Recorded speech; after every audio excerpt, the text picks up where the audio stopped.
یہ ہمارے 56-57 اسلامی ملکوں کے حکمران ہیں، پتہ نہیں ان کی غیرت کہاں سو گئی، پتہ نہیں ان کو کیسے چین کی نیند آ جاتی ہے۔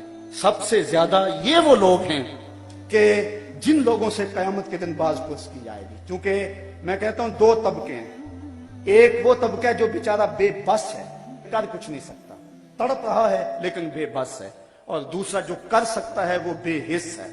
اس وقت بے بسی اور بے حسی کے درمیان جو ہے وہ مغرب دلیر سے دلیر تر ہوتا چلا جا رہا ہے۔ یہ حکمران سمجھ لیں کہ یہ 4 دن کی حکمرانی ہے، پھر اندھیری رات طاری ہونے والی ہے۔ اگر انہوں نے ناموس رسالت کے لیے کچھ کیا، تاریخ میں ان کا نام رہے گا، جس طرح سلطان نور الدین زنگی، جس طرح سلطان صلاح الدین ایوبی کا نام باقی ہے، ورنہ مٹ جائیں گے۔ ان کے اوپر جو لتر برسیں گے ان کی بھی بولیاں لگیں گی، ان کی بھی قیمت لگے گی، اگر انہوں نے حضور علیہ السلام کی ناموس کے حوالے سے کوئی کام نہ دکھایا۔ جہاں تک حضور کی ناموس کا حوالہ ہے تو وہ اللہ کام لینا جانتا ہے، ابابیلوں سے وہ ہاتھی مروانا جانتا ہے، وہ ہمارا محتاج نہیں ہے۔ ابن حجر نے لکھا ہے اس بات کو کہ جب منگولوں نے پوری مسلم دنیا پہ قبضہ کر لیا، اور وہ دن بڑے دردناک دن تھے، جب بغداد میں خون بہ رہا تھا، جب غرناطہ لٹ رہا تھا، جب جامعہ نظامیہ کی لائبریری دجلہ کی موجوں کی زد پہ تھی، جب تہ خانوں میں پانی چھوڑ دیا گیا اور ہم نے 1.25 لاکھ لاشیں وہاں بھی اٹھائیں، وہ دن بڑے دردناک دن تھے تاریخ کے۔ ایک منگول سردار عیسائی ہو گیا اور اس نے ایک بہت بڑا اجتماع کیا۔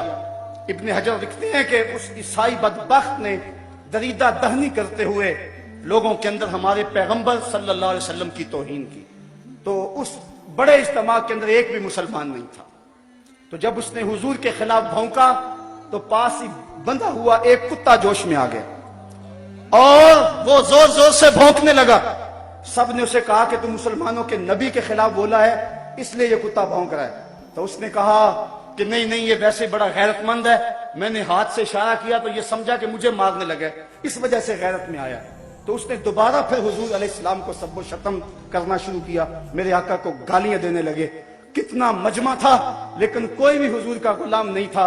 تو تاریخ نے بتایا ہے کہ پھر وہ کتا ایک دم رسہ توڑ کے جھپٹ کے شیر کی طرح اس کے اوپر حملہ آور ہو گیا، اور اس نے اپنے دانت وہ اس کی گردن میں گاڑ دیے اور چھوڑا تب جب اس کو جہنم میں پہنچا دیا۔ ابن حجر لکھتے ہیں کہ اس واقعہ کو دیکھ کر اس منگول سردار سمیت اس مجمع سے 40,000 لوگ اسلام قبول کر گئے۔